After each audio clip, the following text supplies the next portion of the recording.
साथियों नमस्कार।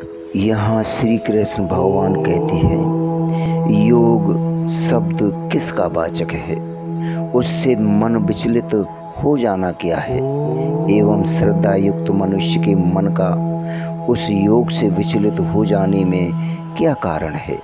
मित्रों, यहाँ योग शब्द परमात्मा की प्राप्ति के उद्देश्य से किए जाने वाले सांख्य योग, भक्ति योग, ध्यान योग, कर्म योग आदि सभी साधनों से होने वाले समभाव का वाचक है। शरीर से प्राणों का वियोग होते समय जो समभाव से या परमात्मा के स्वरूप से मन का विचलित हो जाना है, यही मन का योग से विचलित हो जाना है।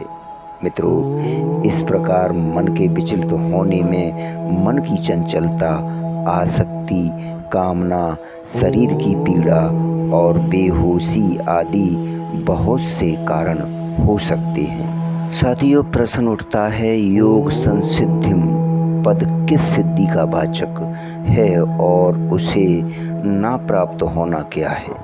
मित्रों, सब प्रकार के योगों के परिणाम स्वरूप समभाव का फल जो परमात्मा की प्राप्ति है, उसका वाचक यहाँ योग संसिद्धिम पद है। मित्रों, मरण काल में समभाव रूप योग से या भगवान के स्वरूप से मन के विचलित हो जाने के कारण परमात्मा का साक्षात न होना ही उसे प्राप्त न होना है।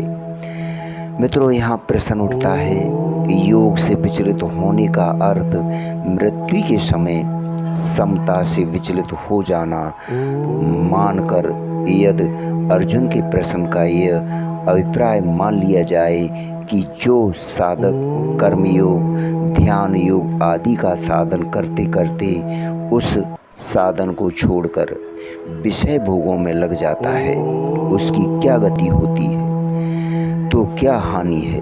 मित्रों, अर्जुन के प्रश्न का उत्तर देते हुए भगवान ने मरने के बाद की गति का वर्णन किया है और उस साधक के दूसरे जन्म की ही बात कही है। इससे यह स्पष्ट हो जाता है कि यहाँ अर्जुन का प्रश्न मृत्यु काल के संबंध में ही है। इसके सिवा गति शब्द भी प्राय मरने के बाद होने वाले परिणाम का ही सूचक है। इससे भी यहाँ अंतकाल का प्रकरण मानना उचित जान पड़ता है। धन्यवाद, शुक्रिया। अगले श्लोक में आपसे फिर मुलाकात करते हैं।